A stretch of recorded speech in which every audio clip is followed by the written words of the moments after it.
This is Mason Web TV, powered by HCC. The following presentation on Mason Web TV, powered by HCC, is being brought to you by Hood Canal Communications, committed to providing quality services that exceed customer expectations in voice, video, data, and customer service, keeping our community connected since 1934. Mason County Public Health and Human Services Prevention Education Partners Substance Abuse Prevention Coalition. Mason PUD 3, connecting our community with safe, reliable, economical, and sustainable services 24/7. The Conklin team at Windermere Real Estate. When it comes to real estate, nothing compares to local knowledge. Mason County Public Utility District Number 1, Washington State's first public utility district, proudly serving the Hood Canal in Mason County since 1935. And Mason Health, united community, empowered people, exceptional health. All right, folks, we're going to get things going here. Sheriff Sperling will be in shortly, and then we'll make time for him as his presentation begins here at the end. We good there, Diedrich, on your end? Awesome. Well, thank you, everybody, for being here at the Shelton Civic Center and those watching on Mason Web TV. I'm Jeff Slakey from KMAS Radio, and along with the EDC of Mason County, the City of Shelton here having us, and Mason Web TV would like to thank you for coming out and learning more and participating in our first responders, law enforcement, and 911 dispatchers conversation. The last time we were here was in 2019, and we had a similar panel of great esteemed local representatives talking about some of the troubles and tribulations that we've had with the various fires then.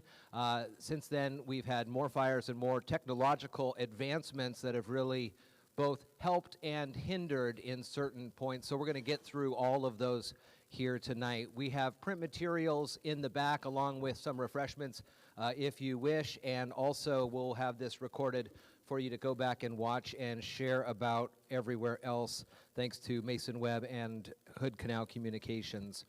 I want to introduce our panelists, and then we'll get right into things. From the Department of Natural Resources, Jesse Duvall is here. From Central Mason Fire and EMS, Casey Whitehouse is here at the end. We have from West Mason Fire, Chief Matt Wielander here. Tammy Wright is here from Mason County Emergency Management. Also Bob Burbridge from Emergency Management is here. Central Mason Fires and EMS's Norma Brock is here as well. And Tiffany Morrison from MACECOM here also. Sheriff Sperling will join us in just a little bit. Proud boss there, Joe Schmidt in the crowd there clapping. So once again, this opportunity for us to learn a little bit about different ways that we can become wildfire ready and learn a little bit more about what's happened over the last few years and how we can help to make Mason County and our surrounding areas better and safer. So with that being said, I'm going to pass it right over to Jesse Duvall. He's the Community Wildlife and Resilience Coordinator for the Department of Natural Resources here in the community, and he's going to be speaking to us about the Wildfire Ready Neighbors program. Hey, thank you, Jeff. So I'm Jesse Duvall. I am a Community Resilience Coordinator with the Washington State Department of Natural Resources. I've worked for the DNR for about 10 years now, and I've been in this role for about 6 months. First, I'd like to thank Mason EDC for the invitation. Really appreciate you guys setting this up and inviting everybody out here. This will be a great night. Talk about wildfire preparedness. So I've been asked to share about the Washington Department of Natural Resources Wildfire Ready Neighbor Program. So what is that? It is a free home visit program where individual property owners across the county can sign up to have their property assessed by a professional who has been trained in assessing structure ignition potential and wildfire risk to properties. Then at the end of this visit, the professionals then provide recommendations to the landowners whom have the discretion on what and when to act on the recommendations. The recommendations are generally low cost and easy to maintain, such as keeping your roof free of woody debris and removing dead plant material from your flower beds. Specifically, the Wildfire Ready Neighbor Program talks about what we call the Home Ignition Zone, or the HIZ. This is 3 zones of the property broken down into the immediate zone, which is the home itself in the first 5 feet, the intermediate zone, which is 5 to 30 feet, and the extended zone, which is 30 to 100 feet. Excuse me. Each zone has its own challenges, and all the properties will be different about what we recommend for each individual property. But in general, the immediate zone is looking at the home's construction. Are the materials fire resistant? Is the roof clean? Are the vents that connect to the interior of the home screened appropriately? Does the flower bed have combustible materials? Are plants spaced appropriately? In the intermediate and extended zones, we are looking for a lean, clean, and green landscape. What that means is your grass is cut, your bushes are trimmed, things are spaced out appropriately, and we're keeping it watered throughout the summer. So that is the general overview of what a wildfire-ready neighbor home visit entails. And you might ask, well, who are the professionals that are going to come out to my home to conduct these home visits? And my answer is the Washington DNR has entered in multiple partnerships across the county with multiple fire districts and the Conservation District. We have helped provide training to them to go out and do these home visits, and they are willing and a great partner to get out there and do them. They have a lot of local infrastructure, a lot of local knowledge, and they have that grassroots with their communities. So it's a really great program to get that connection between fire districts and their constituents they serve. Because of these widespread partners, we cover all of Mason County with Wildfire Ready Neighbor program. Please do not hesitate to sign up. I have some sign-up sheets in the back, or you can go to wildfirereadyneighbors.com, click on the first link for Washington DNR, do your sign-up, and make sure you check the Talk One-on-One box with a local provider, and that will get you that call back and that one-on-one visit. The last two notes I'm going to end with here is it's October, and people are wondering why we're talking about wildfire in October, because wildfire preparedness is a year-round commitment. And doing work now will reduce your workload in the spring. The second is, this is an individual homeowner program where individuals have their own properties visited and get the information. But really, this program can help bring neighbors and communities together as well. Neighbors that work on shared space between their yards and their properties can help each other reduce their wildfire risk. And then when a large portion of a community signs up and does the Wildfire Ready Neighbor home visits, then that's going to severely limit a fire's ability to travel completely across the neighborhood as everybody has prepped their individual properties and became prepared. And that is all I have for you guys tonight. Thank you. Thank you, Jesse. And again, as you mentioned, there is information there at the back table for you to get involved and sign up for this Wildfire Ready Neighbors. Thank you so much. We're going to move down now to the end of the table, and Casey Whitehouse, who's the battalion chief for Central Mason Fire and EMS, will explain a little bit about the Ready, Set, Go program. All right, good evening, everyone. Again, my name is Casey Whitehouse, Battalion Chief from Central Mason Fire and EMS. Thanks for the Economic Development Council for organizing the event tonight and to the City of Shelton for hosting us. I want to underscore something that Jesse led into a second ago, and you might be wondering, hey, it's almost Halloween, it was 50 degrees out today, it's been raining for the last 2 to 3 weeks. What are we doing here talking about wildfire? And what Jesse mentioned is 100% correct.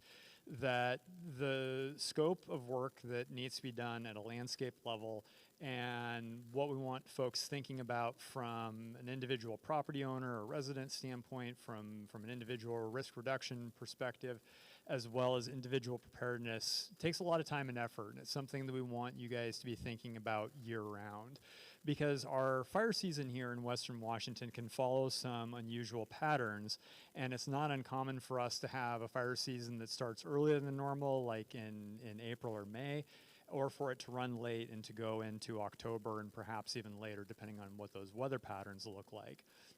Our typical fire season usually runs from about late May, early June through about September, again, depending on when we get rains and other factors.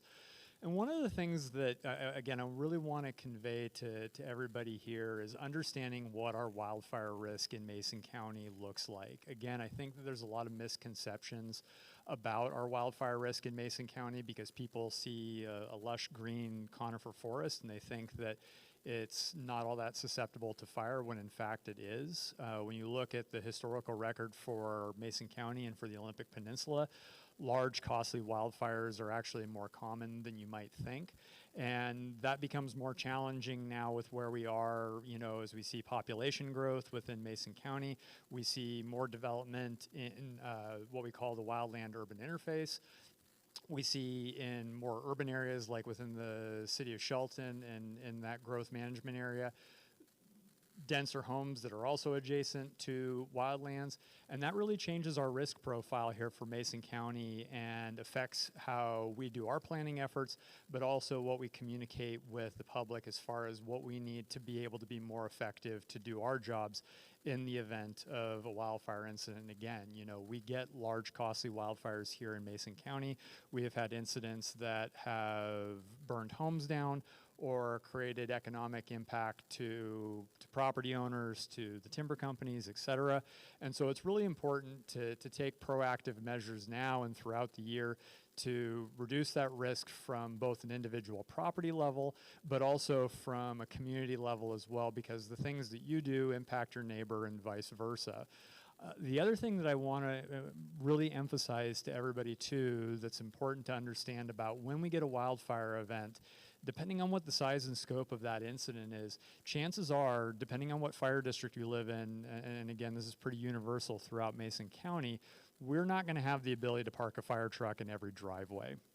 And so if you think that if your strategy or solution is as an individual resident or homeowner is that, hey, the fire department's going to show up, they're going to park a fire truck in my driveway, and life is going to be good, the truth is that's not accurate. What we do in wildfire management and suppression is we do what's called zone and point protection, where we assign one fire engine to maybe 3 or 4 or even 10 or 20 homes.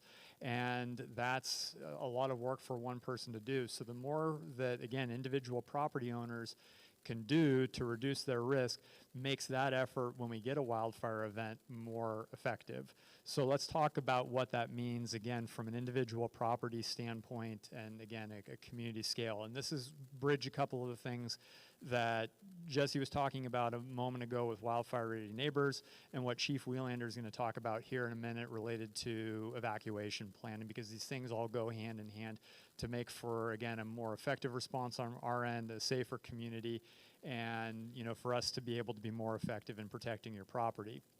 So speaking specifically to the Ready, Set, Go program, which is a national program that was developed by FEMA and the International Association of Fire Chiefs, as well as a couple of the federal land management agencies. This is a program that basically gives an action plan to an individual property owner as to what you can do before, during, and to a certain extent after a fire when one takes place to, again, mitigate some of that effort and to reduce risk to yourself. So breaking this down, and this also ties in again to evacuation planning, and it ties into the level 1, 2, 3 evacuations that Chief Whelander is going to speak to.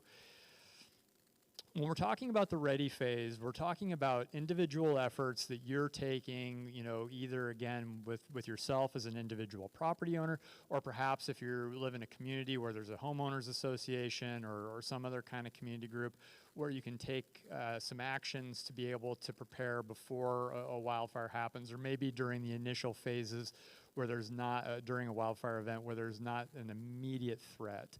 And what this is it's creating defensible space around your home. It's hardening your home to, again, make it more resistive to wildfire, so we can be more effective when we respond as the fire department, and we're not having to worry about basic mitigation efforts like removing flammable material from somebody's home during a wildfire, because again, the truth is that we don't have time to do that. We don't have the resources to do that. So, you know, Jesse mentioned those different zones around the house and clearing material for it. That's a key critical step to it. Another very important factor, probably the biggest thing that we look for beyond what Jesse mentioned, is the construction design of the home, particularly the roof. We know that roof and building materials and doing this work can be expensive, but having a roof that's comprised of non-combustible or at least limited combustible material like metal, 3-tab, tile, something like that, will go a long way to making your home more defensible against wildfire. The truth of the matter is, if your roof is built out of cedar shake or some other kinds of flammable material, it's very difficult if firebrands, if embers land on that, for us to prevent that from spreading into the whole house and losing the whole house. So if there's one measure that you can do beyond what Jesse was talking about on the defensible space and the zones, a roof is the biggie. Next up would be the siding on the house. And again, limited to non-combustible, making sure that any vents or windows, that type of thing on your house are sealed up or closed, or they have the appropriate size mesh coverings on them to prevent firebrands from getting in. Because one of the, again, we're talking about misconceptions and identifying and talking about what the risk here is in Mason County. Believe it or not, most of the homes that burn down in a wildfire event don't actually burn down from direct flame contact when the main fire front comes through. They actually burn down from embers, firebrands that get cast out from the convected heat from the fire out ahead of the fire, and those landing in valleys of roofs or in gutters of roofs where flammable material has built up, or in that first zone around a house where there might be flammable material. That's most commonly how homes burn down. And so just again, by taking some of those measures to harden your home, to design it to be more resilient against wildfire, and focusing on that initial zone around your house can go a long way as far as making your home more resilient against wildfire and making us more effective as responders if we get a wildfire in your community, in your neighborhood. Because, again, just to kind of demystify this a little bit and explain the way things go, sometimes wildfires can become a little bit slow to emerge, but if we have a wind event and the topography, the vegetation out on the landscape, and the weather aligns, we can get fires that get up and move here pretty quickly in Mason County and create a pretty dynamic event fairly quickly. I think that like McEwen Fire on 4th of July 2023 serves as kind of a really good case study of what that looks like. From the time that incident was initially dispatched to the time that we were pushing the button on regional and statewide resources, because we were tapped out here in Mason County and we were having a real risk to homes and to lives, was about half hour, 45 minutes. And so it can happen really quickly. Again, sometimes it happens slowly, but what we want people to take away from this message from our organizations here tonight is that tends to not happen that way. And again, Western Washington, our fire regime, as we call it, is changing, and we need to be more prepared for it. And again, all of these things we're talking about support that effort. And then as we talk about, again, going back to the Ready, Set, Go concept, a lot of that ready work also relates to how you prepare your family and how you get yourself set up to be able to go on short notice. Again, Chief Waylander is going to talk about evacuations, but sometimes we have days or sometimes even weeks to issue evacuation notices. Sometimes we have minutes, and the way that looks is it might be a police officer or a sheriff's deputy driving through your neighborhood on a PA saying everybody needs to evacuate, everyone needs to go, you need to go now. And there's not a lot of time for discussion, debate, or back and forth conversation on that. And you need to have whatever you need at your home for yourself, for your family, for your pets, ready to go, whatever that looks like, from a logistics standpoint and from a planning standpoint, being ready to go, because the notification might be quick and it might happen with little to no notice during a particularly dynamic situation.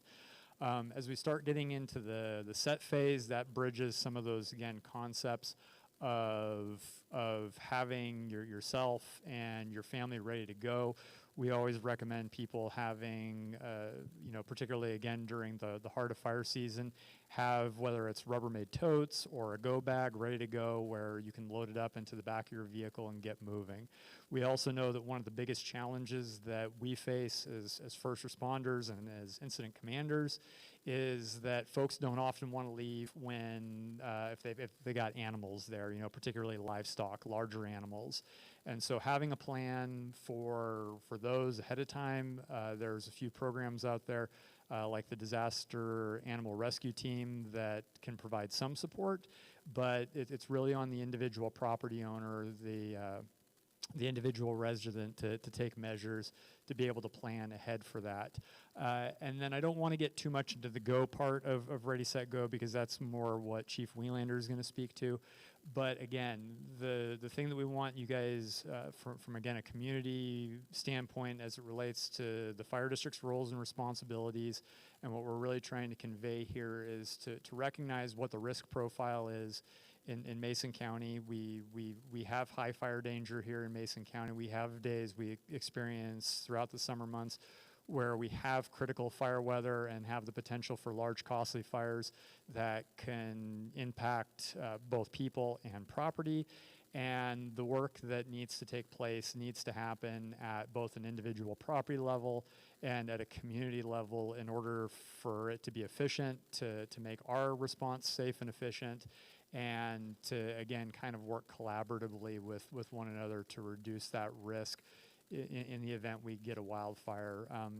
You know, because just the last thing that I want to close on before I hand the mic over is that, you know, we look at what we call fire return interval when we're talking about wildfire risk. And our wildfire return interval in Western Washington and Mason County is about 300 to 500 years, which might not actually seem like a whole lot, but the problem is that during that time between large, costly fires, the vegetation out on the landscape has the ability to build up, become more dense, become more dangerous. And right now we're kind of at the high end of that 300 to 500 years, where we've gone a long time in Mason County without a fire that's basically burned up the entire landscape. And so we've got a lot of vegetation out on the landscape. We've got a lot of homes, property interspersed amongst that landscape. And so it's presenting a situation where we have the potential, again, for large, costly fires that could impact property and could impact homes, and the time to be thinking about it, the time to be acting on it is now. Every property just about in Mason County is in a fire district. The fire districts, along with the Department of Natural Resources, are open and willing to help out individual community members however we can. We have limited resources, and you know, the last thing that I'll speak to is that, again, now is the time to be taking those actions and those efforts related to individual properties. The time to be thinking about it is now, not in June or July when we're in the heart of fire season, because our resources are pretty taxed with fires and other activity during the summer months. So if you need help from your fire district, if you want assistance, if you want some recommendations and guidance, now through about early to mid-April is the time to be acting on it. So thank you again, and I'll turn it back over to the group. Thanks. Thank you, Casey. Moving now on to, from West Mason Fire, Chief Matt Wielander here is going to talk about evacuation planning and drone intrusion. Yeah, my name is Matthew Wielander, Chief of West Mason Fire. That's west of here. Just talk a little bit about the pre-fire planning and leading up to that kind of ready, set, go moment. If you do need to evacuate, being prepared ahead of time is going to make everything a lot smoother. Things that we need to think about are making sure that we sign up for all of our local emergency broadcasts and alerts. You can do that, you know, with a NOAA radio, or now pretty much every cell phone on the planet is going to, you know, ping off when something happens, and they're going to let you know what's going on. Make sure that you understand ahead of time how your community's emergency notification plans are formed and where they go, and then make sure that you know your evacuation routes to different places. Around here, you know, we can evacuate to the high school, hopefully someday again the fairgrounds, the racetrack, things like that. And you want to make sure that you know where you're going, or be ready to head out of town, you know, so that you're not tapping the resources locally even. Make sure that you have a designated contact out there, you know, grandma, aunt, you know, your whatever, estranged relatives that you're going to be able to contact in the event of emergency. Let them know what's going on, and you know if you change your phone numbers or anything like that, make sure they know that also. Know the evacuation plans for your schools, work, any of those things. These emergencies happen anytime during the day. The last time that we had an evacuation in Mason County, it was about lunchtime, and so you want to make sure that you know where you're going from work, not just necessarily from home. Do you need to pick up your kids on the way? Do you swing by the school, the daycare, the church, wherever it happens to be, and factor all those things into your evacuation routes and work through that. Don't just hope that everything's going to be there, because remember, everybody else is going to be evacuating also. And don't forget about your friends, relatives, the neighbor, the little old lady that made you cookies the entire time you were growing up. Now she's used a walker to get around. She's not able to get in her car on her own, those sorts of things. So if there's an evacuation, make sure you're factoring that stuff in too. And then for your own property, make sure that your driveway is clear. Make sure that if there's a bridge, you've had this stream on your property your entire life, and you've always liked it, and your kids fish off of it, whatever. But is it able to get a vehicle across it if the driveway or the fire's in front of your house? Can you get out another way? Is there a second way to go? Once you've got all of that hammered out, kind of prepare yourself. Get the totes that White House was talking about, but also get a little backpack, keep it by the front door, keep a current set of your medications if you need them, cell phone chargers, get a couple of cables, throw them in that backpack, make sure that they're good. I recommend new. As a dad, I also recommend don't telling your children that they're in the pack, because they won't be when you need them.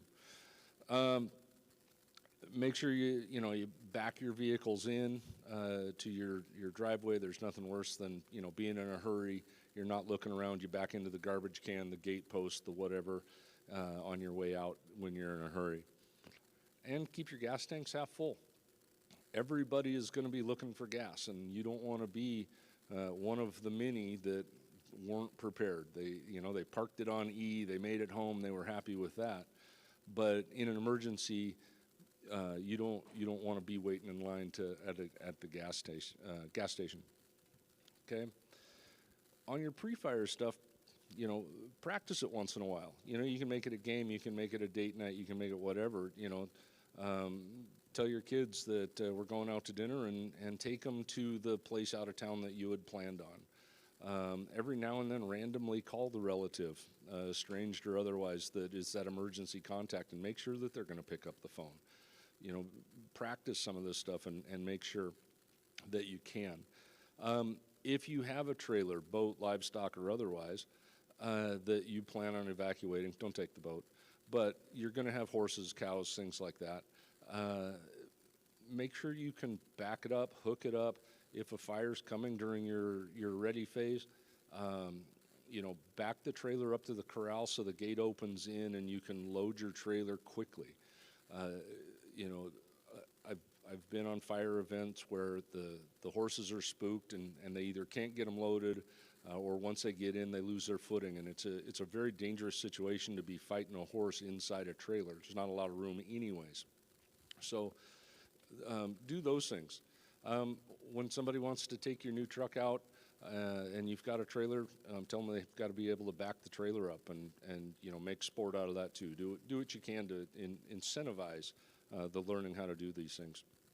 When you're taking off, once you do start to evacuate, or when you see the fire coming, get your cell phones charged, leave them on the cables as long as you can.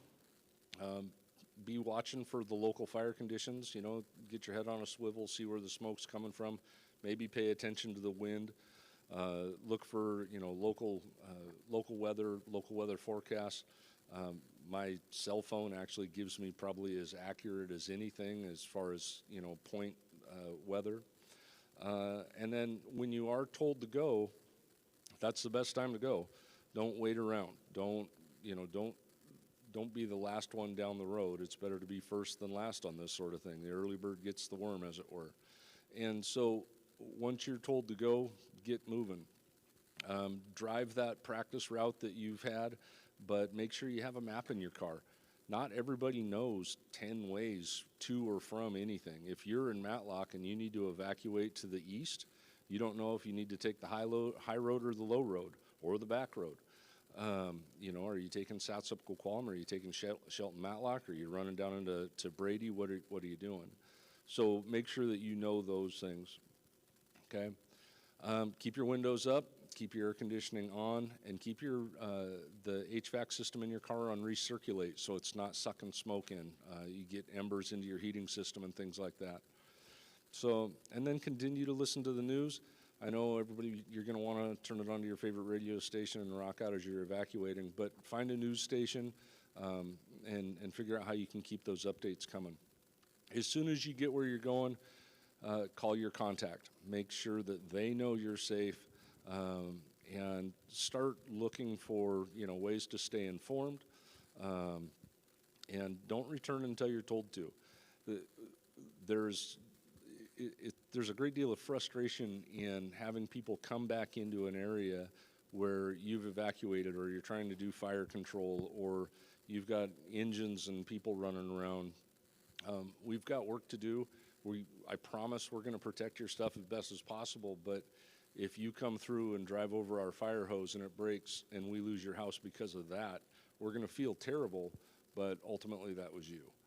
So, you know, and then lastly, just make sure you're following the guidance, you know, from the local authorities.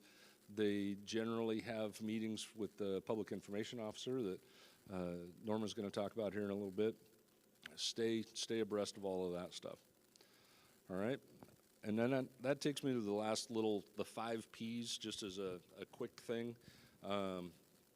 As far as that goes, people, make sure that you've got all the right people, you know, the people, pets, and like that. Prescriptions, current prescriptions, keep them in your backpack. And then make sure if you change your prescription, you change the one in your backpack. Don't just assume it's always going to last forever and ever. Papers. Make sure you have things like your car title, your home paperwork if you have that, insurance information. Make sure that you know how to get a hold of your insurance company, policy numbers, and those sorts of things. Any personal needs, you know, the best way to evacuate is to evacuate comfortably. So, you know, have a couple of things that you're going to need. If you have small children, coloring books, crayons, snacks, anything that doesn't need to be refrigerated, obviously. Keep those in there. We'd come back from fires in Eastern Washington, and I would bring all the leftovers with me, and my kids loved all the fire food. It was granola bars and junk and little cans of juice and all that. And keep some of that on hand, because kids love the kid-sized stuff. There's a lot of research into it that made stupid-sized cans. So have that. And then priceless items. If you've got the Mona Lisa hidden in your back bedroom, throw it in your trunk as you head out. Make sure that, you know, things that can't be replaced, honestly, can't be replaced. So try to take them with you if possible. The last thing, and it's not on this, patience. Everybody's evacuating, not just you. And every time you hurry up behind somebody and then have to hit the brakes, the guy behind you is going to hit the brakes. You're going to cause accidents. You're going to have accidents. Don't honk your horn. Remember, the guy in front of you is stressed also. And, you know, take it easy. Just relax. Listen to the news and chill out. So, okay? That's my bit on evacuations. Lately, everybody's getting drones. You can buy them at Costco for about $50. You throw them up in the air and have all kinds of fun. You hook them to your cell phone and you take all the video in the world that you want. The problem is they're getting in the way of fighting fires. We use air, especially in the last couple of years. We're using helicopters and air tankers as much as fire trucks anymore. And there's been several times in Mason County where we've had helicopters on scene fighting fires before we've had fire engines there. We do have some way out of the way areas. So we're getting more and more of these incursions where the drone is in the area where we want to fly. A couple of things with that. We can't fly if you're flying. So as soon as somebody sees the drone, wherever it is in relationship to the fire, we're going to stop everything in the air. If you've got an active fire, quick story, we had a fire, it was in eastern Washington, wasn't around here. Fire is just trucking along, and we had an opportunity to stop it. And something got in the way of the air tanker that was coming through to lay a nice line of retardant down, and they had to pull off at the last minute and weren't able to stop it, or weren't able to drop their load. The fire subsequently burned over the road and made a 33,000 acre run directly to the east, because that one thing got in the way of that air tanker. So make sure that we're not there. Things that you got to think about when you're flying your drone around is the helicopters and air tankers. They're flying as low as 150 feet. That's where they're hanging their water from and all of that. And an air tanker can slow down to as slow as about 140 miles an hour. So even at their slowest, they're still going faster than you're supposed to be driving. So remember that things are going to creep up on you. Your drone can only see in one direction, so if you think you're okay because you don't see anything out in front of you, remember you're going to get, hit in the back by something that's much larger, and you could potentially cause significant damage to that. All of these great big military aircraft that we're using, the Hueys, the Blackhawks, and all that, inside the motors, there's a whole bunch of really tiny, fairly delicate parts.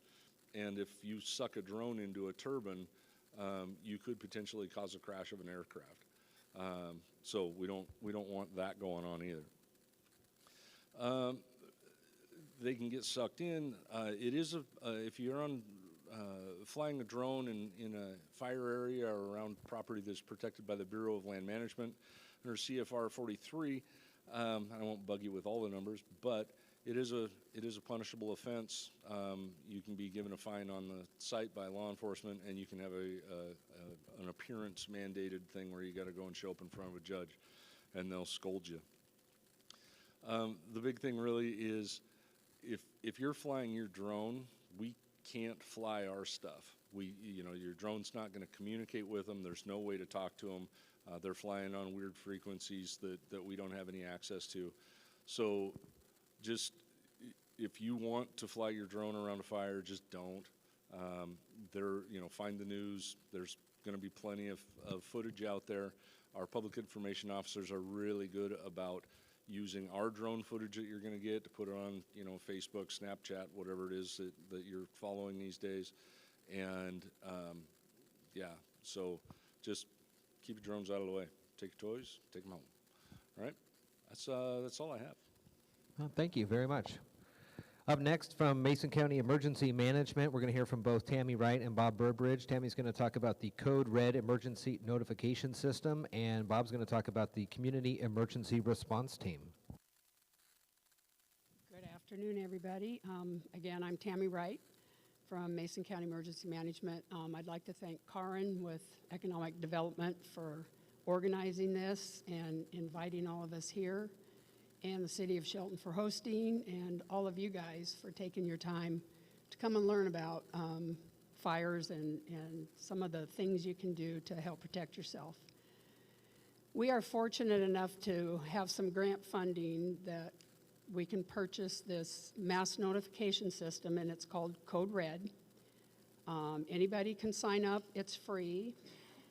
We have several ways that you can do that. By paper, if that works, email it in. We have the link on our website. It's under quick links. Scroll down to emergency alerts. You can sign up online. We also have a fancy little QR code. If you do the QR code, we do recommend that you actually create an account because it gives you the opportunity to check a specific area. We have several notification areas within the county, let's say Lake Cushman, Harstein Island. So if you want something specific to where you are living and residing, that's the best way to do that. And I also believe you can click on some weather notifications that the National Weather Service sends out also. Casey was talking a little bit about sometimes we have days to get notified that you need to get ready and whatnot. We can use this code red to notify people of that incident and prepare you for that. So this is an opt-in program, so you actually have to sign up to receive it. But then he mentioned things can get pretty dynamic, and all of a sudden you only have minutes to evacuate. Through this platform, we have the capability of connecting to iPause, which that's the system that you hear over radio, TV that interrupts your programming to, a lot of times it's for testing, but this is a system set up that for life-saving measures that we need to get information out right away. This way we could reach probably most cell phones because we can also access the wireless emergency alert system. So if you're not opted into Code Red, there is still a possibility, depending on the situation, that we could still reach you, but it's still good to be connected either way. So we really recommend you sign up. And I think that's about all I have. Send it over to Bob. Sounds good. And you have the power to take over their phone.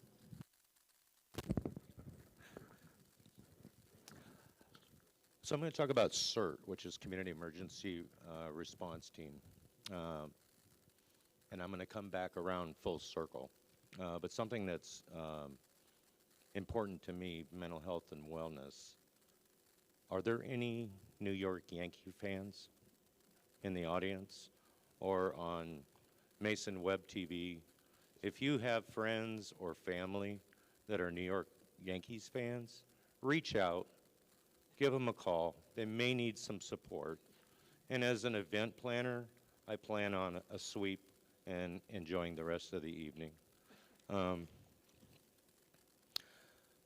Election. Let's talk about the general election coming up, shall we?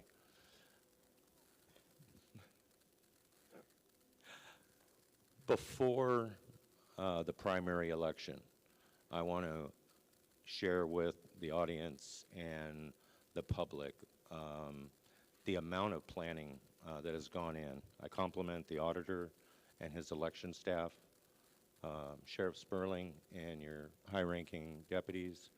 We've had many planning meetings with county, state, and federal partners. We are have built an incident action plan before the primary. There's been some incidents that have just allowed us to review, but I want to reassure the public that your election is safe. The good people at this table are prepared for just about anything that can be thrown at us. If you would like to watch the election process, go to the county webpage, go to the auditor, elections, and under election information, you can watch the ballot rooms both in downtown and in Belfair, and you can also watch each ballot collection point.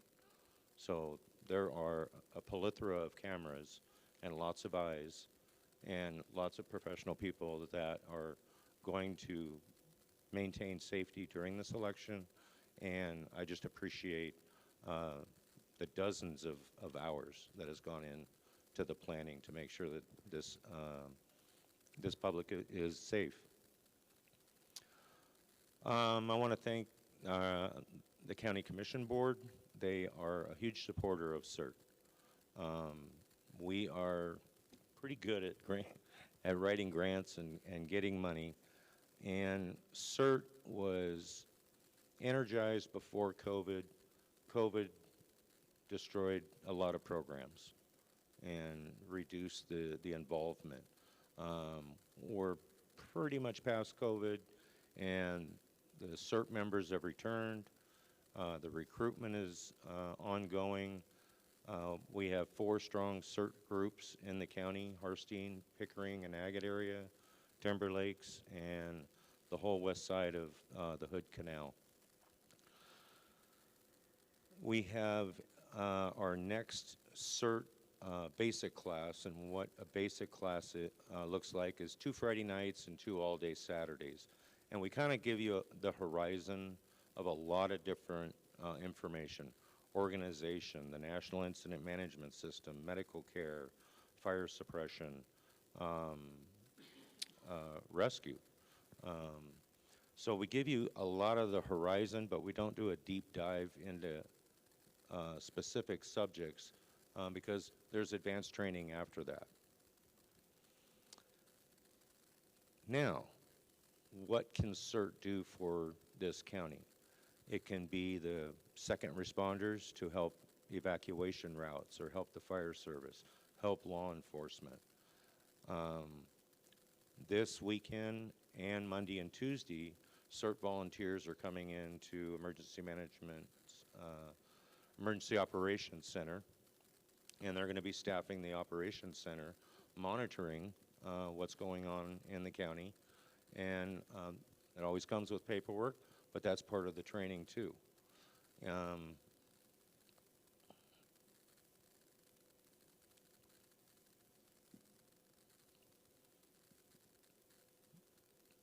Trying to think which way I want to go here. The advanced training is really specific for the area. You know, it doesn't make sense to train on hurricanes and tornadoes and things that aren't around here. But there are needs in each community and each fire district and in different parts of the county that have specific needs that CERT can specialize in that. So when you look at CERT groups, they're not all the same. There can be teen CERT, work CERT, community CERT. Washington State has the most CERT groups in the nation, and Mason County has the smallest CERT group in the state, and that's the Pickering group. But they're going to grow because they're going to join up with Agate Road. So we have a class coming up in April. We're going to be marketing that. I met a new friend, Connie, is in the audience. Connie stopped by the Emergency Operations Center. Would you say we're ready? Yeah. It was nice to meet you today. So, all right. With that, I will turn it over to Norma. Thank you, Bob. Yeah, from Central Mason Fire and EMS, Norma Brock, the Public Information Officer, talking about where folks can get updates on these fires. Well, good afternoon, and thank you guys for being here online and in person, and for hosting EDC and City of Shelton.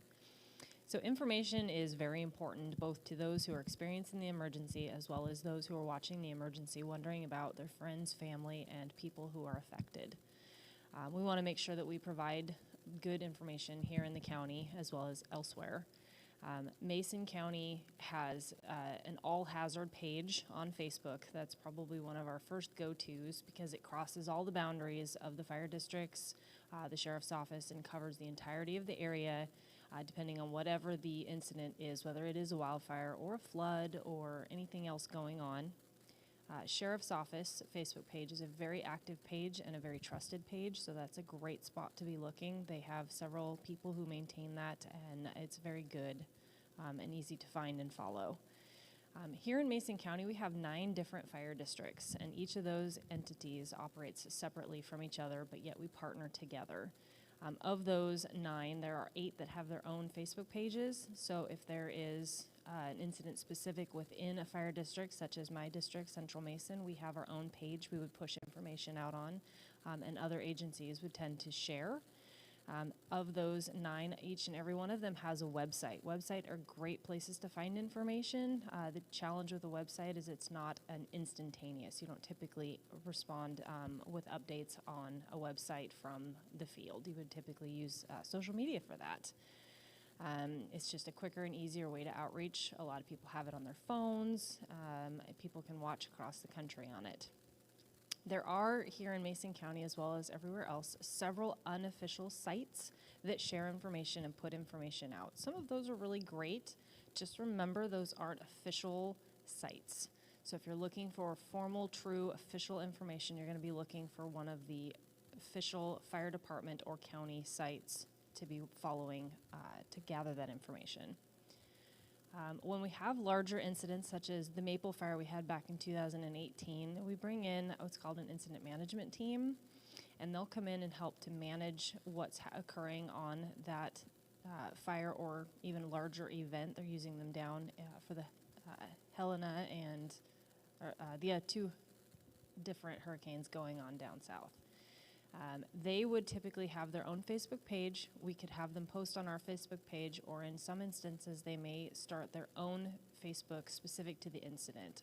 In the Maple Fire in 2018, we did that. We had our own Facebook page dedicated to that event. You would just be looking for some of the local pages, sharing that information, and then you can choose to follow that. That should be updated by the on-site information officer. Watch Duty. A lot of people have the app Watch Duty. It's free. You can have it on your cell phone. The challenge with Watch Duty is it's run by lots of local people throughout the different communities that just listen to the scanners, or they read the newspaper, or they receive updates. As an information officer, I do send my updates to them. I have found errors in them, so just use caution when you're watching Watch Duty. Community meetings do occur on larger events, not always, so don't be frustrated if there's a large fire, a large event, and there's no community meeting. Feel free to outreach to the information team.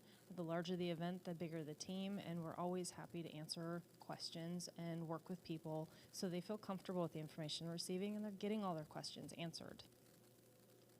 Of course, we have KMAS, we have Mason Web TV, we have the Mason County Journal.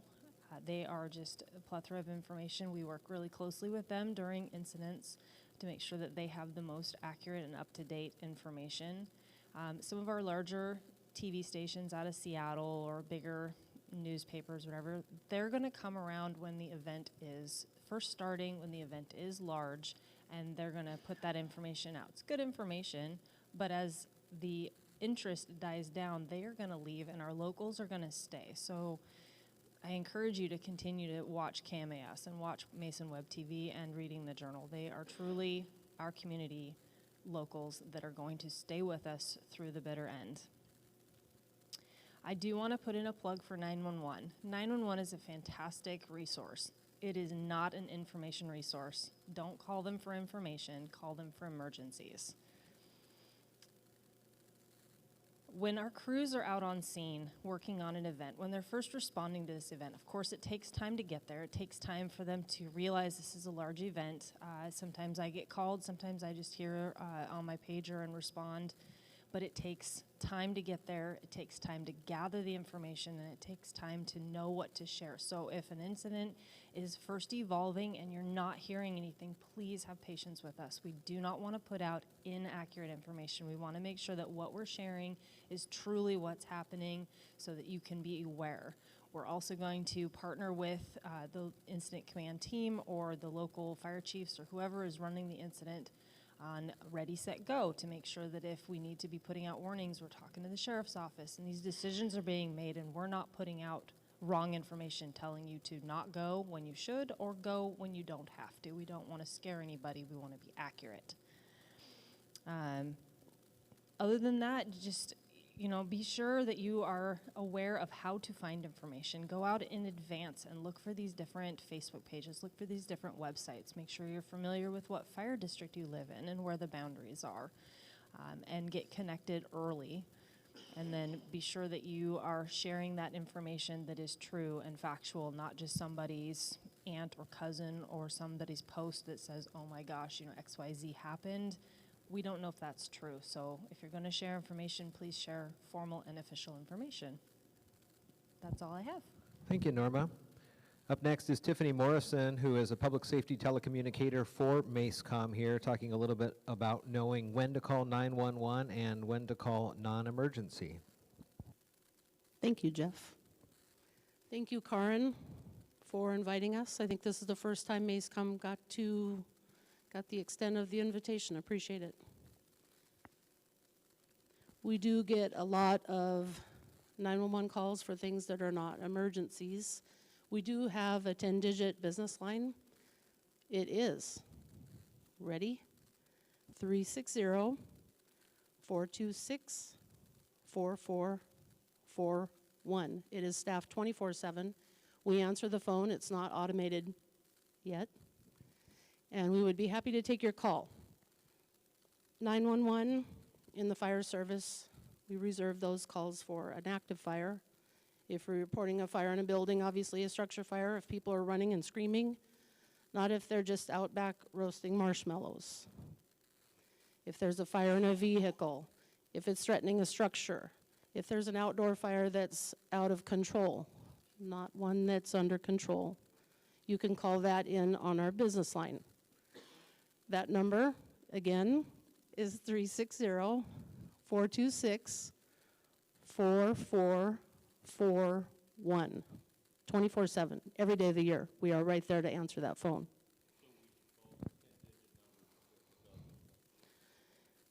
If you're bored, other emergencies for 911 use would be smoke or flames in an area where there shouldn't be smoke or flames. Better safe than sorry.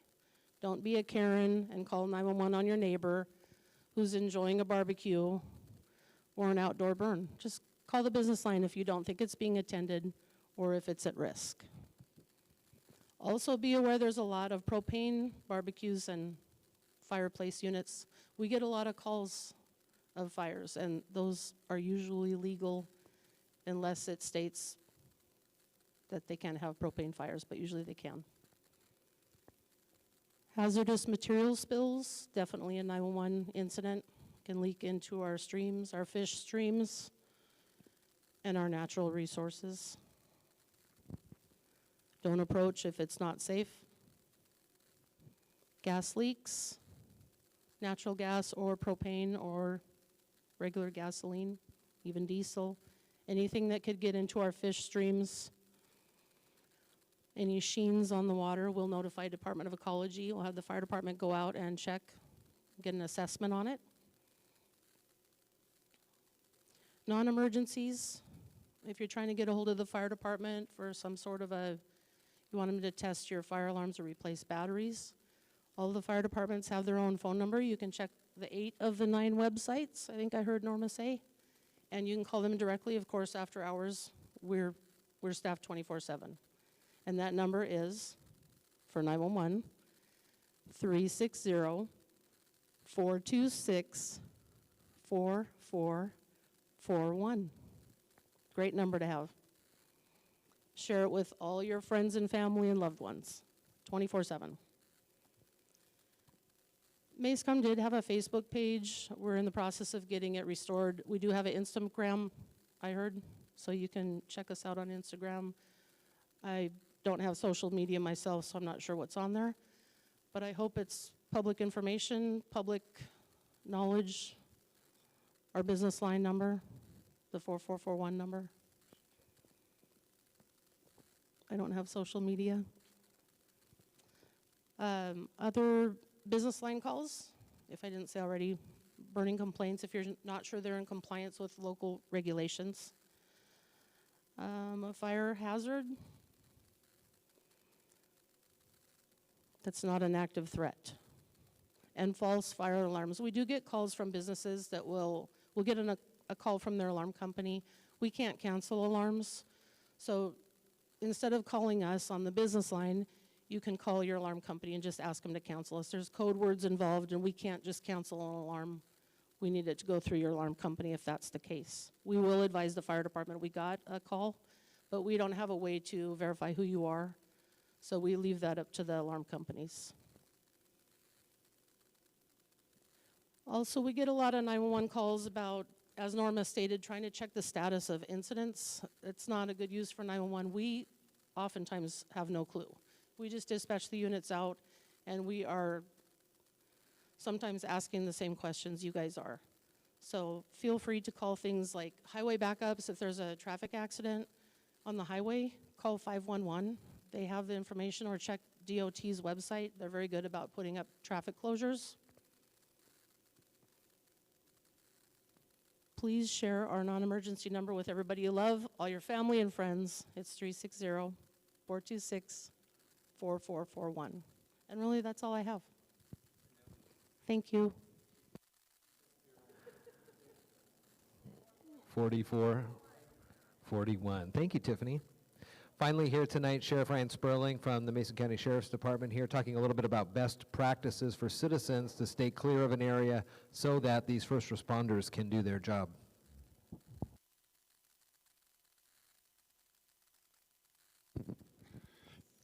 A lot of people are not familiar with the sheriff's role during a fire. The sheriff's primary responsibility is the safety and security of the community, and that is consistent with the fire. So if there is a ready, set, go, level 1, level 2, level 3 evacuation, we actually go in and make those notifications within those areas, and we will post it.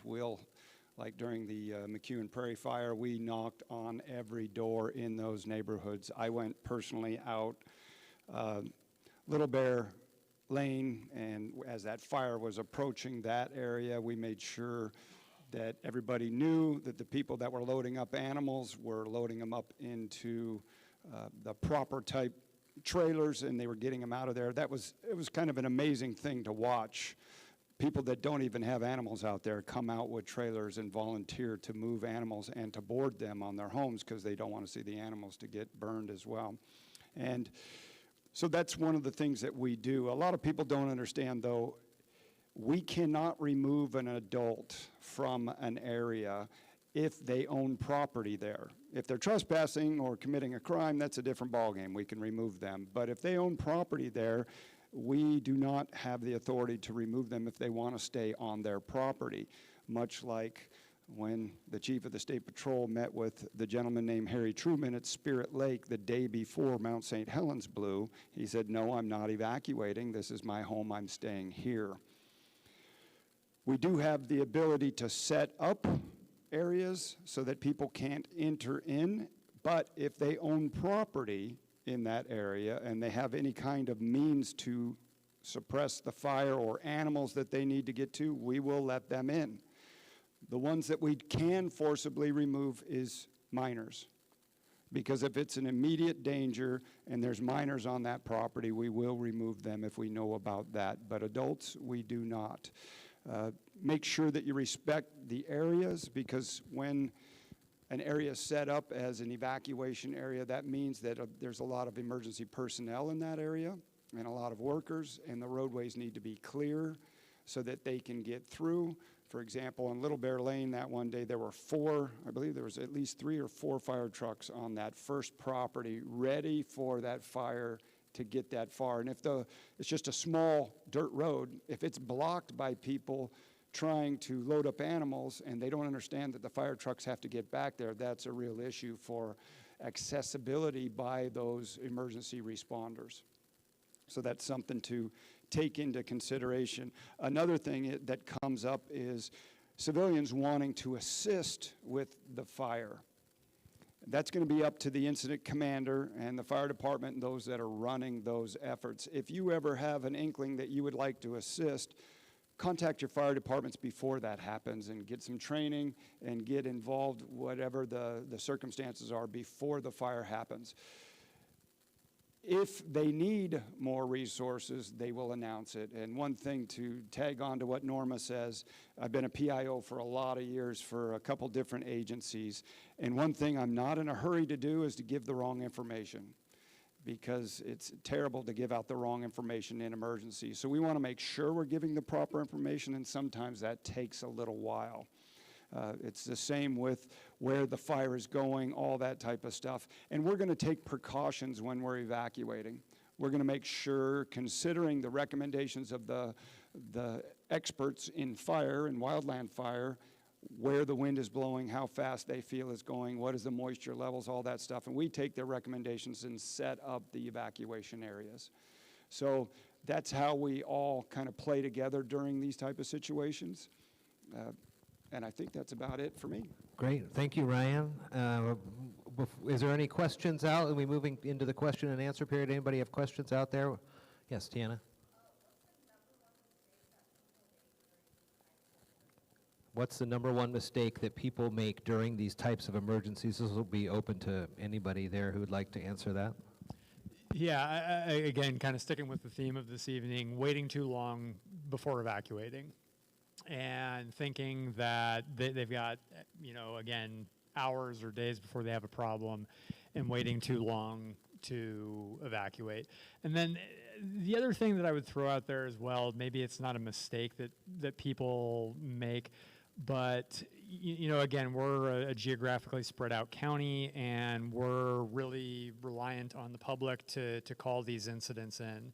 And sometimes it might be you see a smoke column off, the distance over a tree line from your house, and you kind of think, well, what is this? I'm not entirely sure. When in doubt, call it in. As an incident progresses, as Norma mentioned, as our emergency management partners mentioned and as Sheriff Sperling mentioned, that information is going to get out there through official channels. But when we're trying to discover an incident and to locate an incident, getting those 911 calls is really helpful. And so don't just dismiss it. The other thing that I'll throw in there, because I brought it up, is that during the summer, with the way the winds shift, we get what we call drift smoke from large fires in other areas. So, it might be even a fire in Canada. And again, we try to put that information out on social media because we'll get 911 calls thinking that someone has a fire in like an adjacent lot or on the large timber stand adjacent to their property or something like that, when in actuality we're getting drift smoke from, again, a large fire in Canada or eastern Washington, Oregon. Matt, can you think of anything else that people do as far as making mistakes when we get a wildfire event? Yeah, to tag onto that, not just waiting too long, but taking too much. Remember, this isn't the time to go rent a U-Haul and take all the couches. This is what you need right now to get you through the next couple of days. And then in the event that your house does burn down, make sure you have your insurance paperwork and things like that. But don't take everything that you got because it's an evacuation. It's not moving. So, and then Tiffany had something. I just recently had my next door neighbor's house burnt to the ground, and I was thinking about some of the things some of you said, how back your cars in. Their cars weren't backed in. They burnt everything. They lost everything. They didn't have their keys. They ran out of the house and with just the clothes on their backs. So if I was to answer your question, one mistake would be to think it would never happen to you. So what I did is I've always been scared my house was going to burn down. And after that, it was pretty scary. And so I just kind of thought again, well, what else do I need to do? And I felt pretty ready. So be ready, because it could happen to every one of us. Also, there's a website.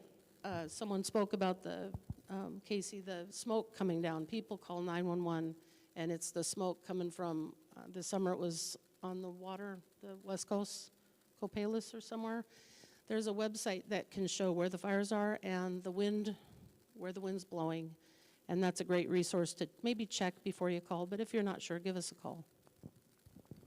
Any other questions out there? Mayor Anisco?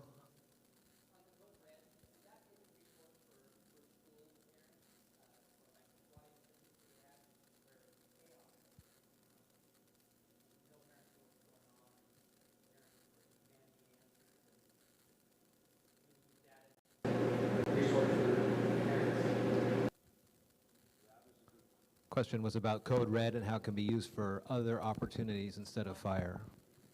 Yeah, that would be an excellent use of it. The schools right now do have their own notification system. They're not connected together. We are working on expanding. We have the capability to provide this service to other jurisdictions. It's just a little bit of a logistical nightmare, and we're working through that. But right now, the schools do provide their own notification. But yes, you are correct. That would be something that would be very aligned very well with the Code Red notification. Just be aware, in 2017, when we had what we believed was a school shooting up at Hawkins Middle School, you couldn't get out on a cell phone because every single kid in that school who thought it was a real shooting and every parent was on their cell phone. So we ended up having to come up with a off-site media location and give press conferences, and it can be chaos in those type of situations. So the schools do have robocalls. Most of the schools, I talk with the superintendents and we prepare for these type of things. I'm not sure on Shelton because that's not our responsibility, but so I haven't had that conversation with them, but I know the other schools have robocalls where they call their parents automatically. But again, if it's a cell phone, which most people use cell phones as their primary source, it may be a while before you can even get out during a real emergency. Yeah, and there was just one other thing I neglected to mention earlier is the sign up. We have the different kinds of sign-ups.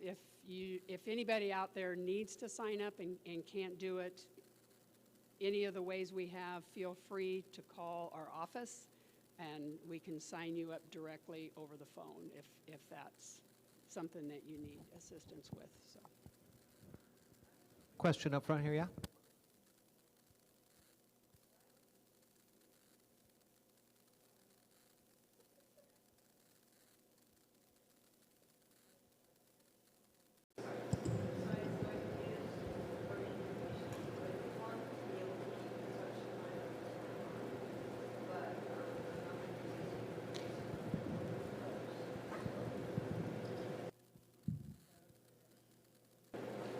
So the question is she is not on social media and does not use social media for access. So what would be the other ways to gain information?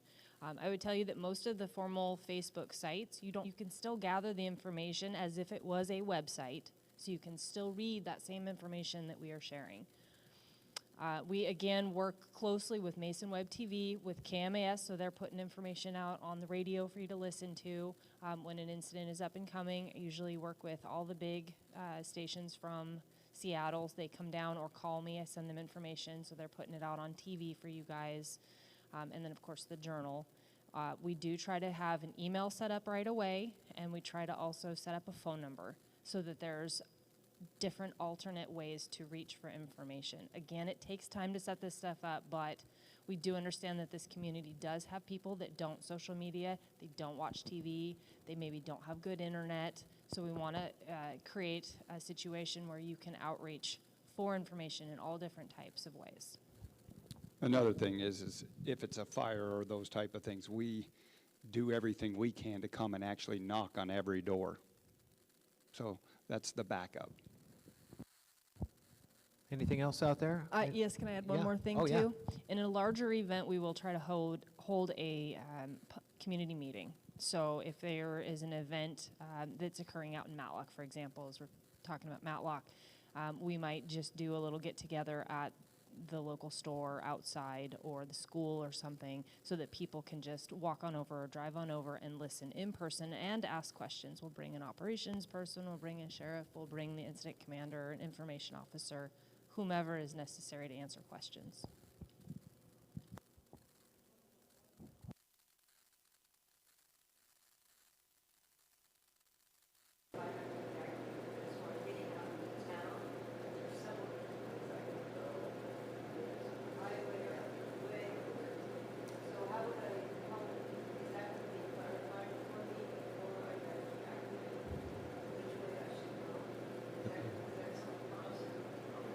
Yeah, the question is kind of about best routes out of town in the event of emergency.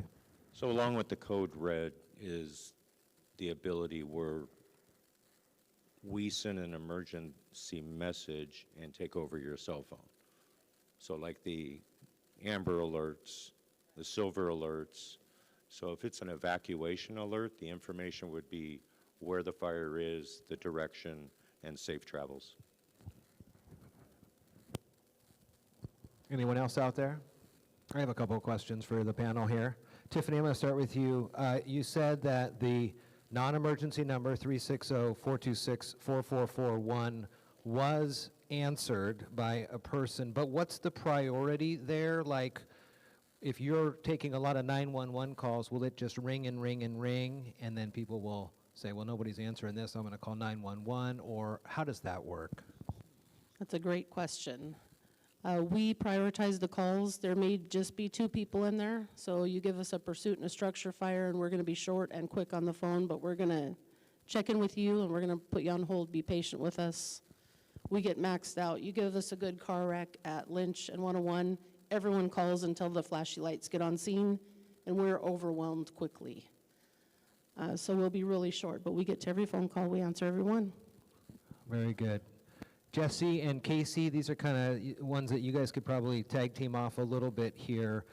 Jesse, you mentioned, and some of the ways that people can make their neighborhoods and their homes ready. And you also mentioned the cost with these things. Do you know of any rebates that are out there if people take an initiative to make their homes more wildfire safe?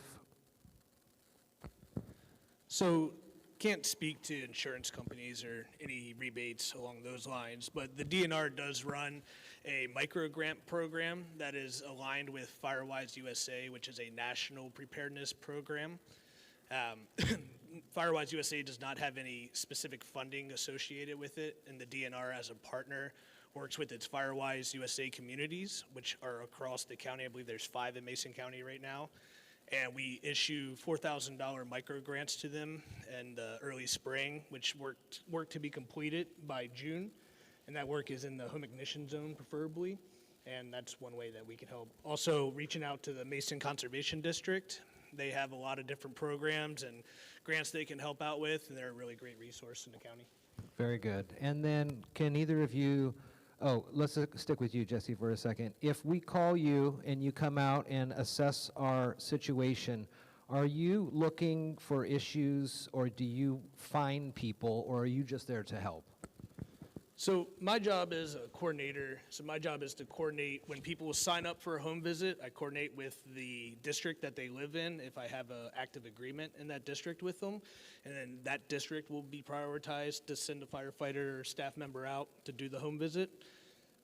Otherwise, it'll most likely be the conservation district picking up the rest of Mason County where we don't have specific agreement, or if the fire department's tax has a lot going on. If we're in the middle of fire season and McEwen Prairie's kicking off again, then tapping a fire district to do home visits isn't going to be likely. So we'll go to the conservation district or DNR fire staff for that. But you're not going to go, oh yeah, hey, you should go fix that tree. Oh, by the way, here's a fine because you didn't fix the tree. Yeah, correct. Yeah, so at least my job and most of the people within the DNR fire program, we don't have authority to write fines. Sure. We're not out there to catch people doing the wrong thing. We want to help the community be prepared for wildfire, and that's our goal. So when we come out and we give our recommendations, we're not thinking about insurance companies. We're not thinking about, what the neighbor might say about the change in the fire in the yard. We want communities to be fire prepared, and that's our goal. What can you talk to me about how the impacts of leaf gutters or leaf guards or solar panels, are those having any impacts with the fires that are out there rural? So yeah, gutter guards are great. That's something that we definitely would recommend to some of our elderly population who can't get up on their roof and clean it consistently. One thing to think about with the gutter guards, though, is they do fill up with debris. And if you don't clean that, then it's still the same fire hazard, just the debris sitting on top of the gutter instead of actually in the gutter. So we still need to make sure we get those types of things cleaned out. And then the same with the mesh on all the vents on the outside. Most common construction is 1/4-inch mesh, and they found through research that that's not very good at stopping small embers. So now we're recommending 1/8-inch mesh to cover all outside screens. So that's another kind of low-cost, easy, effective method that we recommend. And the solar panels, do those have any impact on how a fire may? They catch debris. Yeah, okay. Yeah, and that's, same anything that's on your roof, if you have valleys, your chimneys, satellite dish up there, anything that's going to catch tree debris, woody debris, and, it's going to hold that there, and that's, like Casey alluded to, that's where the embers are coming. And one step I take it farther when I do home visits and I'm talking to people about their homes, and I say, hey, think about your micro topography right here at your house. And when in the early spring, when you go to do your leaf cleanup, there's typically specific areas that you have heavier leaves because that's the way the wind's moving around your home. Well, the embers during a fire event are going to do the same thing. They're going to follow those same wind patterns around your home. So making sure that we really hit those target areas where we see heavy, dense leaf litter building up, that's where we really need to focus our efforts. And then to tag on to the solar panels thing, yeah, they do catch a little bit underneath, but one of the things to remember too is as long as they're clean, they'll be running their most efficient. So if you want to get the most power out of your solar panels, you need to be cleaning them anyways, and if you're up there, you know, washing them off, make sure you clean out underneath them too, so. Casey, you talked and the panel talked too about driveway access and how sometimes that can be limited. Can you remind folks the width needed on driveways for fire trucks to be able to access, and also address numbers and things like that if you live off the main road? Yeah, correct. Again, you know, going back Mason County, we've got a lot of dispersed communities and individual driveways that are on 5-acre lots or something comparable to them with long, narrow driveways. Maybe they're steep, difficult to access. Most fire trucks, full-size fire trucks, are about 100 inches wide. So, you know, that's fairly wide compared to a passenger sedan, so we need a decent amount of room. They're also about 10 feet tall and, you know, about 32 to 34 feet long. And so while, you know, some of this is addressed in the building codes, you know, what we really need from a fire department access standpoint is, as you mentioned, a very well-marked address at the head of the driveway, hopefully with minimum 4-inch letters, contrasting letter to background. Reflective is even better. And if you could brush up your driveway, again, this is if you don't live in a neighborhood like on a paved street or something like that, something that, again, has at least 10 feet of clearance height-wise. And if it's a natural road surface, you know, it's hard-packed, well-maintained, and we can get something that's the width of a fire truck down it. And then, you know, I know that this is a big ask. If you had enough room down at the end of the driveway for us to be able to turn around that fire truck, that's a huge help as well. And I realize it's not always possible depending on the size of the lot or where the house sits in relation to the driveway, but that's a huge help to us. I wanted to speak about the addressing, knowing your address. MACECOM has some little papers at the end of the table to the left there if anybody wants to take a look. But I know I live in an area where they say to know your division and lot number. No, know your address. Division and lot number is going to take it about 5 more times longer to get someone to your house because we have to figure out what address you live at. We need an address, and that is if we only have one piece of information, address, we know there's some kind of help needed, and we'll get someone there. And take some of those papers for your friends and loved ones too, please. For the address markers, several of the fire districts in the county have links or the ability to get your address markers made. There is a cost, it's not for free, but those address markers are all NFPA compliant and done through the fire marshal's office or local businesses. Reflective, yes, they're reflective. Yeah. They're good signs. Matt, keep that microphone there. So let me ask you a little bit. You were talking about contacting folks as kind of a central point. I remember it used to be that you find somebody out of your area code to have the person that you go call. Is that still how it works? And when it comes to cell phones and stuff like that? Yeah, definitely. If like I have an aunt in Idaho, and that's my person that I call. Like Sheriff Sperling was saying during the possible shooting at the school, the local cell phone towers and everything were all completely blown out, and so they weren't able to make any phone calls. That's going to happen in a large event of any size. You know, if you have the Cascadia earthquake or a small fire, you're still going to want to check in with somebody that's not going to be affected by phone outages and things like that once you get out to where you can make a phone call. And remember, you may be a long ways from home before you can call out anyways. Right. Norma, at what point would you move from social media posting to something like the wireless emergency alert system? Meaning, so instead of saying, well, we've got, there's a fire here and it's this many acres and this is the location on Facebook, to now saying, I'm going to work with Tammy on the code red and we need to take over the cell phones and get some more information out. Some of that's going to depend on the size of the event and how quick it's moving and who all is affected. So in a large area, we need to reach a lot of people really fast. The incident is rapidly growing and moving, and lives are at risk. We're going to be already partnered with emergency management. They're going to be, usually on site or on the phone and aware of what's going on if we're not in their EOC already. And so we'll make those decisions together, the incident command, usually law enforcement's involved, and of course DEM. And you mentioned that folks sometimes are creating new home pages or Facebook pages. How would you go about finding something that's not in Shelton, Connecticut, but something that's in Shelton, Washington? So again, I recommend that everybody look now while we're not in the heat of the emergency. Be aware of what is out there. Know how to reach your local fire district. I have handouts available on the back that lead to Facebook pages for all fire districts, a couple of PUDs, the county, the city. You can call any of your fire districts. You can call the Mason County offices, you can call the city, so you're calling formal official people and asking them what their sites are, and make sure that you're aware that you're looking at them. Some of the Facebook sites do also show that it is a government agency. It has a check to it that you can validate that it's government. And if you're unaware, there should be a phone number on there. Call them and ask them. You can also, again, be listening to local news, KMAS, and you can call and talk to the fire districts again off duty, and they can guide you through what fire district you're in and who to be contacting. Bob, I have one last question here. You mentioned that the CERT class is coming up in April. Is there any age, cost, or other requirements to these? No cost whatsoever. The attendance of the class and the starter pack, if you will, a backpack of basic supplies, has all been grant funded. And age or other requirements? Oh, age.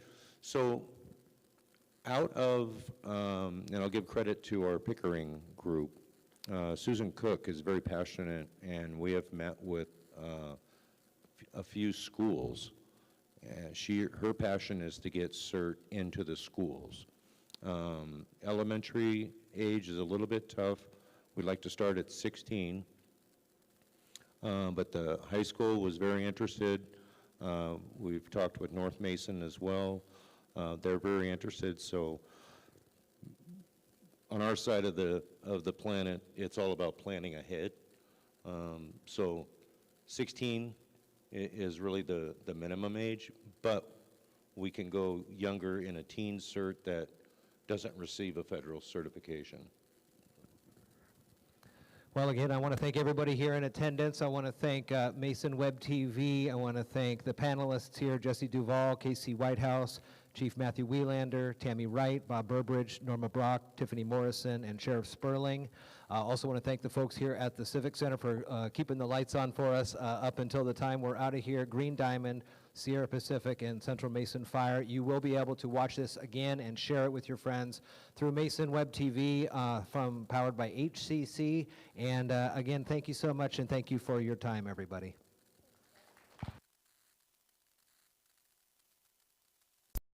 The preceding presentation on Mason Web TV, powered by HCC, has been brought to you by Hood Canal Communications, committed to providing quality services that exceed customer expectations in voice, video, data, and customer service, keeping our community connected since 1934. Mason County Public Health and Human Services Prevention Education Partners Substance Abuse Prevention Coalition. Mason PUD 3, connecting our community with safe, reliable, economical, and sustainable services 24/7. The Conklin team at Windermere Real Estate. When it comes to real estate, nothing compares to local knowledge. Mason County Public Utility District Number 1, Washington State's first public utility district, proudly serving the Hood Canal in Mason County since 1935. And Mason Health, united community, empowered people, exceptional health. Thanks for watching Mason Web TV, powered by HCC.